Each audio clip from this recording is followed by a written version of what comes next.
Y sales is important, कि जो sales company कर रही है, जो सेलिंग कंपनी कर रही है किसी भी चीज़ की, वो उसी सेल की हम बात कर रहे हैं कि सेल्स आखिर इम्पॉर्टेंट क्यों है। Why, what's the reasons behind sales is important for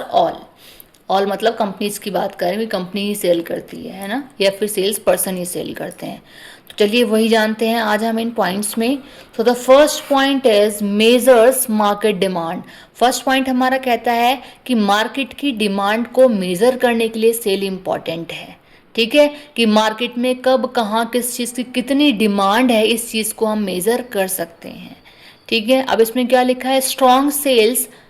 strong sales show that customers value the product. ठीक है, कहने का मतलब यही है डायरेक्टली इनका कि मार्केट में किस चीज़ की डिमांड है उसको मेज़र करना, कि कब किस चीज़ की डिमांड फ्लक्चुएट हो रही है, और हो रही है तो आखिर what's the reason behind that to fluctuate the demand. ठीक है,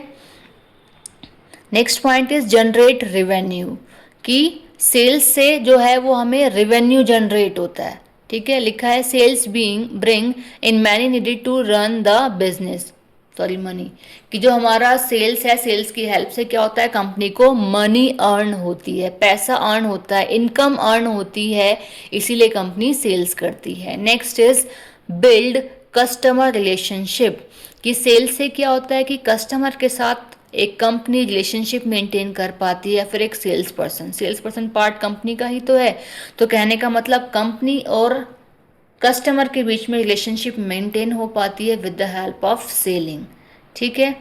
अब लिखा है sales connect customers needs with solution, की जो कस्टमर की ज़रूरतें हैं उसका सॉल्यूशन उन्हें मिल जाता है एक कंपनी की वजह से।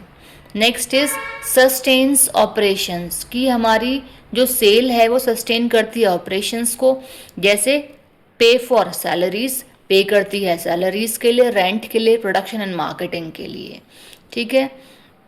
तो ये सारे हमारे ऑपरेशंस फुलफिल हो पाते हैं। नेक्स्ट इज फंड्स इनोवेशन, कि सेल से क्या होता है, कंपनी अगर सेल कर रही है तो सेल से क्या होता है, जो हमारे फंड्स हैं उसमें इनोवेशन होती है, जैसे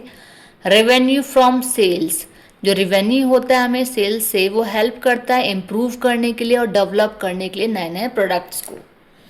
next point is supports brand visibility, कि जो सेलिंग है वो सपोर्ट करती है ब्रांड की विजिबिलिटी को, कि ब्रांड को लोग बाग देख पाते हैं, विजिबल हो पाता है वो ब्रांड पब्लिक को। लिखा है selling spreads awareness and trust in the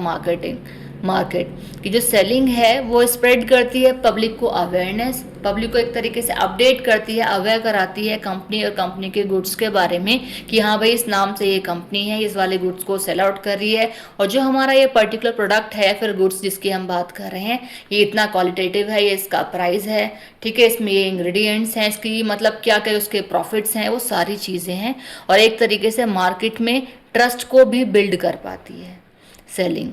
next और last point is ensures business survival, की इंश्योर करती है कि मार्केट में जो हमारा बिजनेस है वो सर्वाइव करता रहे। Without selling even the best idea fail, अगर आपको सेलिंग करनी है तो अगर आपकी सेलिंग नहीं हो रही और आप कितने बेस्ट से बेस्ट आइडिया जनरेट कर रहे हैं कंपनी में काम को करने के लिए, अगर